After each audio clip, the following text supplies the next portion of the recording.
Today, we're super excited to announce Gigi's partnership with Stackline Shopper OS. Gigi customers can now leverage Stackline's rich first-party data in Shopper OS to enrich their TV audiences and deterministically measure outcomes across multiple retailers. Early Gigi customers have already been able to build lookalike audiences off of competitor purchasers in retail, as well as finally close the loop of measuring the effect that their streaming TV ads have at driving sales at retail locations. We're thrilled today to have Mitch Kaiden here, VP of Partnerships and one of the co-founders of Stackline. Mitch has been building Stackline for the past 10 years and has been foundational at building the Shopper OS dataset. Mitch, thanks for being here. This is awesome.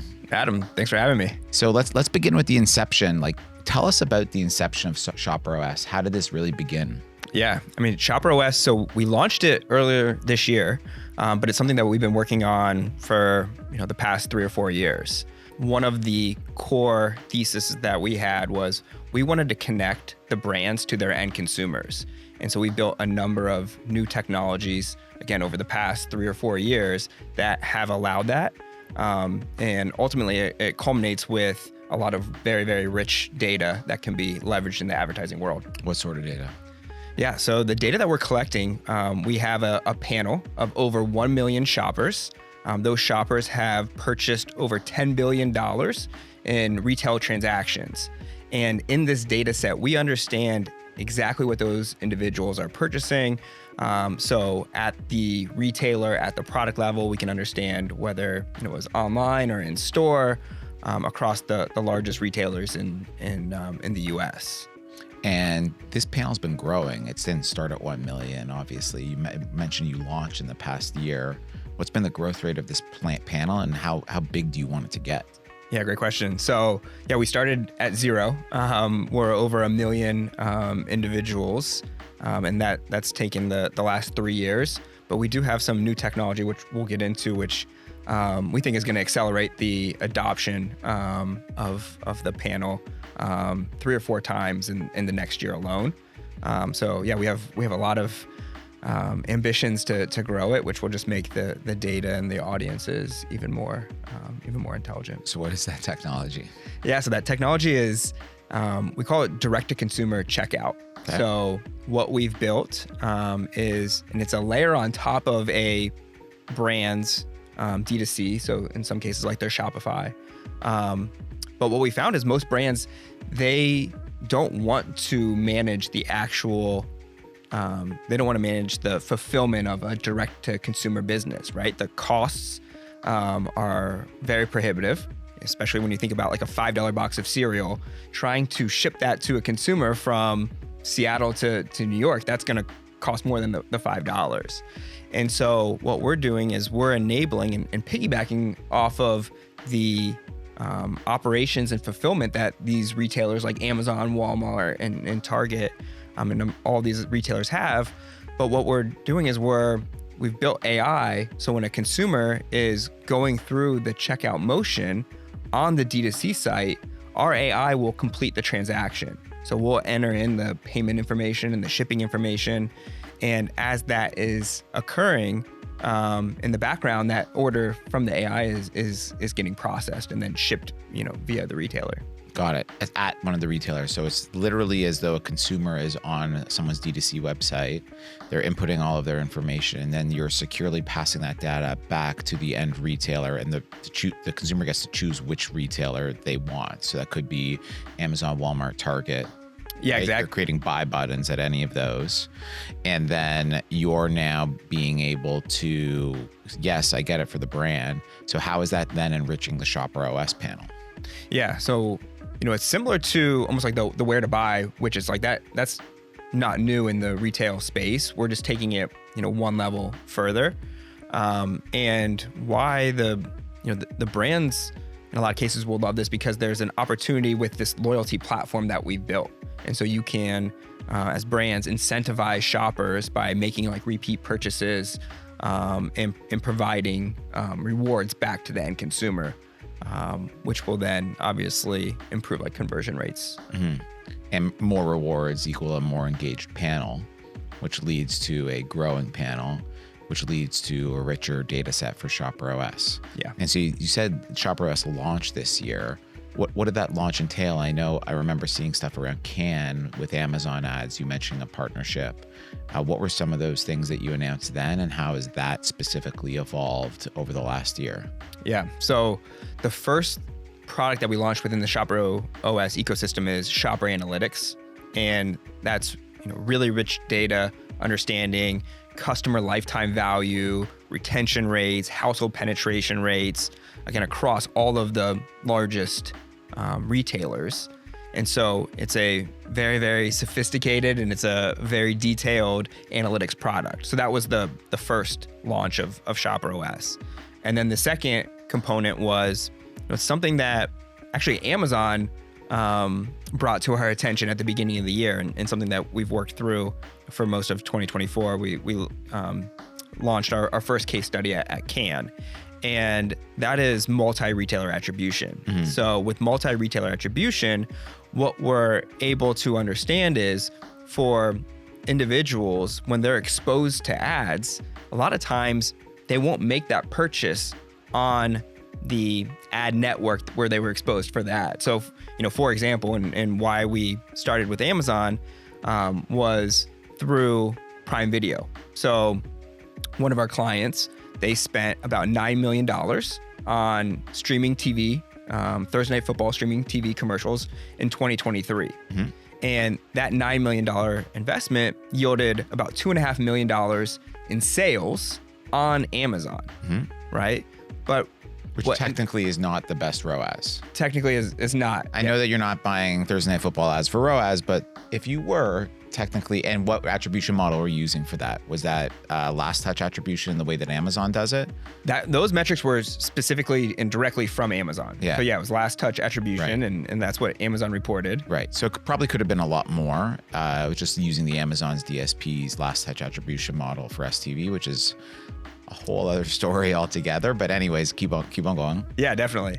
And so what we ended up what we were able to do was connect the Shopper OS data set, right? Load that into a clean room with Amazon's AMC data. Yeah. And understand that it actually led to over $60 million in retail sales, with the bulk being at Walmart, Kroger, and Target. Yeah. So consumers are exposed to ads on Thursday Night Football, and they just, for whatever reason, they're not purchasing that product always on Amazon. They're going to run to the grocery and do their weekly grocery runs and purchase those products. But what they were experiencing and what they were exposed to during Thursday Night Football campaigns really played a role in purchase. So now we just went from the the sub 1 ROAS to about a 6 ROAS from a Thursday Night Football campaign. So pretty good.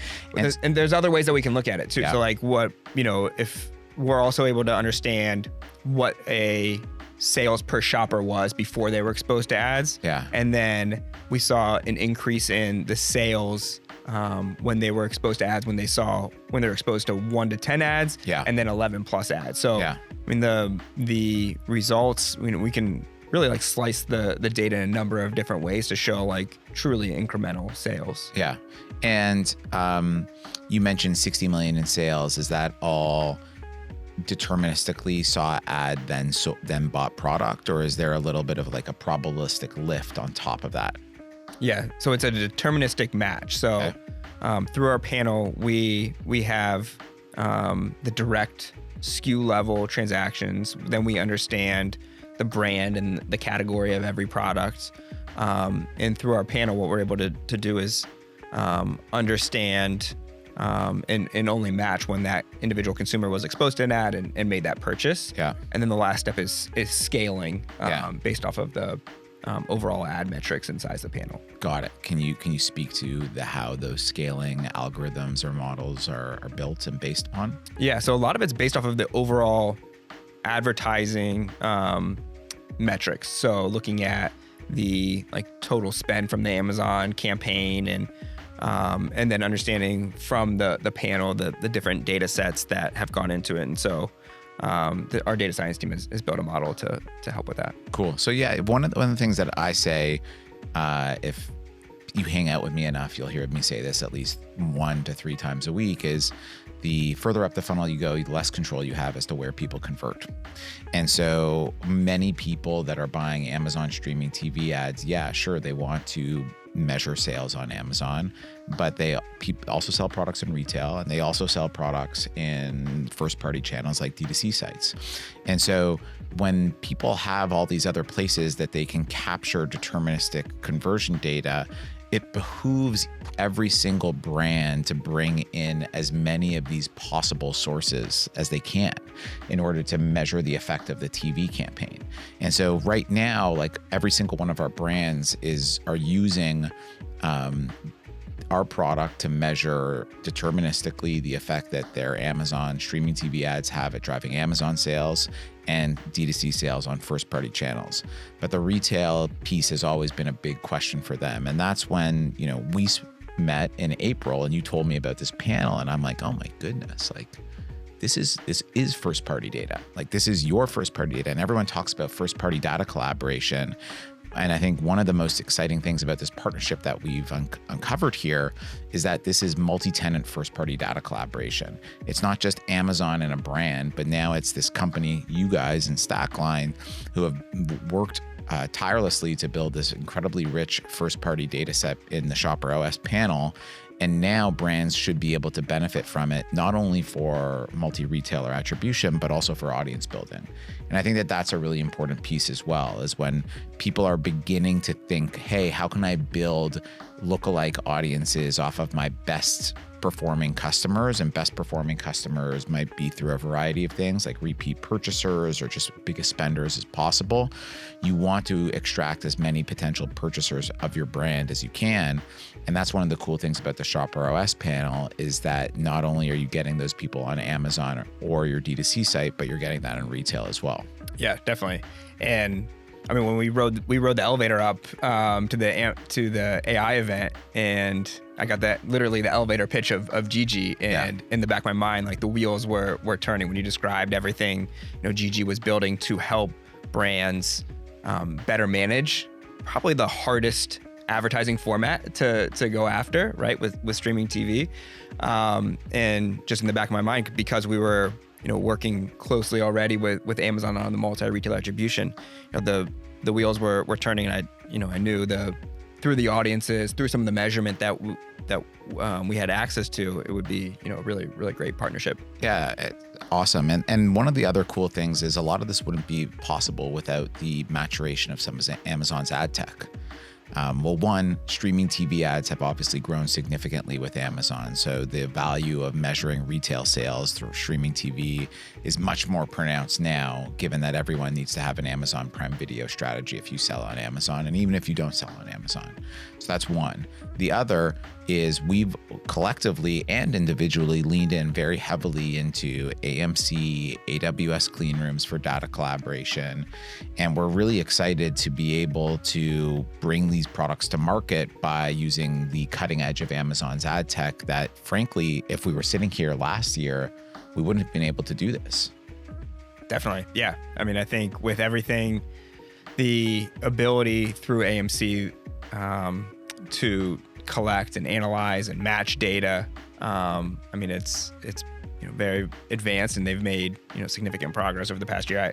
I can't wait to see what they do over the next year, because I mean, we're both of us and collectively are beneficiaries of a lot of the technology that they're building. Yeah, you mentioned match. To what extent have you guys been testing match rates anytime that you upload a Shopper OS data set to AMC for a particular brand? Yeah, it's usually about 85 to 95% success in the match rate. So we have That's very, incredible. very strong. Yeah, I think it's obviously Amazon has very, very robust data, and so does Shopper OS. And when you have two really solid data sets, when you put them together, obviously you see really, really strong results. And that's what we've experienced. Yeah, that's one of the things that we've been noticing within working in Amazon's tech, is that match rates are typically significantly higher than if you talk to people that work in broader ad tech. And I think the benefit of that is you're operating typically off of very clean data. Like transactional data is very clean. There's emails, there's names, there's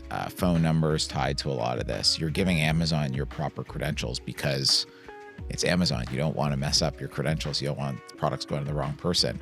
I'm sure you guys have rigorous standards for ensuring that you're getting as much data as you can about a customer, or as much signal as you can about a customer, in order for them to be as richly populating that data set as they can.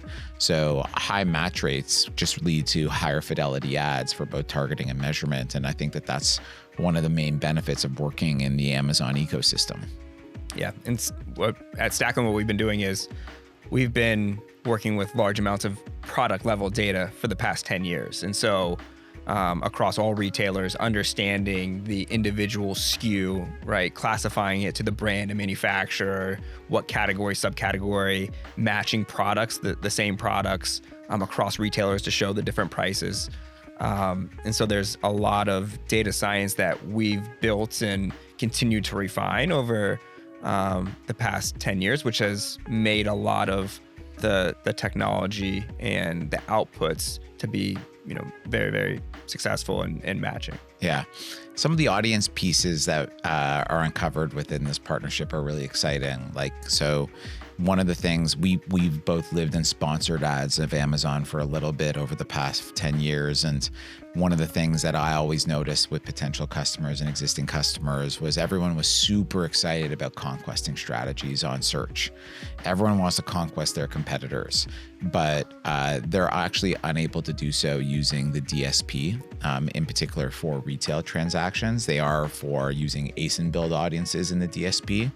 But now I think that this is super compelling in that if you live in a competitive category and you're building your typical streaming TV audiences, we now recommend every single one of our customers just build as an or join with their existing lookalike audience or in-market audience on the Amazon DSP to build a competitor purchase audience. Not even a lookalike, sometimes a lookalike, but a rule-based competitor purchasing audience. So if you're living a competitive category and I don't know, electrolyte supplements, which is a super competitive category, you know who your competitors are. Why would you not leverage the Stackline Shopper OS panel to specifically target people that aren't purchasing your product in retail and are purchasing your product in competitors? And we're starting to put that in every single one of our decks, and people are just going crazy over it. So we're excited by that one. Yeah, and I think it's really powerful. We've been able to see new entrants into a lot of very competitive categories and take the market by surprise and gain meaningful share. And so I think we'll continue to see that in those that are able to disrupt incumbents. It's going to be from some of these really, really tactical and sophisticated strategies like you just mentioned. What's next for Shopper OS? Aside from that product that you just mentioned, what gets you really excited about building Shopper OS every day? Yeah, the direct-to-consumer checkout, I think, is really, really powerful. We've also built brand apps. So leveraging a full consumer reward platform, the ability for the brands to message and interact with their customers to ensure that they've had a great product experience, to notify consumers when they have new product launches. And is that literally a mobile app, or is that a chat-based AI agent? What is that? Yeah, it's a mobile app. So it's available for any consumer to download through the Apple App Store or Android Store. So again, it's really about the brands having more control and more interaction with their end consumer, which is something that we've just heard over and over again from clients. As we like to say, our goal is to solve the hardest problems in retail. I think our partnership does, and another problem that we heard from brands over and over again was how can we interact? How can we get in contact with our consumers? What's next for Gigi? Well, we're ready to scale this. We're super excited about scaling this. I think one of the most exciting things about this partnership is now it opens up the aperture for other folks like a Stackline to begin to collaborate their first-party data into Gigi for audience building and measurement. We intentionally have called our means of data collaboration the Gigi 1P platform. And you can't be a platform if it's just collaborating data with Amazon and your first-party channel. So bringing in Stackline as a third-party first party data set is really exciting. And so we're very excited to see like what's next with that. I don't think I can talk about it, but expansion of lookalike model capabilities within Amazon is really compelling. So as of right now, AMC lookalike audiences have the ability, you can create lookalike audiences with Amazon Marketing Cloud, but you don't really know how Amazon builds those lookalike audiences. And there are some new tools that are coming out from Amazon that allow you to create customizations to the lookalike audiences based on whatever parameters that you want. And so we're really excited about those possibilities, and in particular using signals from Shopper OS to help with those lookalike audiences. And then the age-old question that everyone wonders with streaming TV ads and broader retail media is incrementality. And so we've thought a lot about this problem, and we think that for whatever reason, a lot of folks aren't applying some broadly used incrementality best practices that are used throughout advertising for retail media for whatever reason, perhaps because the tools that Amazon's provided have not allowed them to do so. And so we're about to explore some interesting things with incrementality. And again, like all of these pieces go hand in hand, like building custom lookalike audiences, incrementality. It speaks to bring in as much signal as possible to be able to build the right audiences and measure commerce outcomes for your streaming TV campaigns. And I can't think of any better potential partner than Stackline to be able to enrich Amazon ads and first-party channels than you all. So thank you very much. We're pumped by this. Yeah, us too.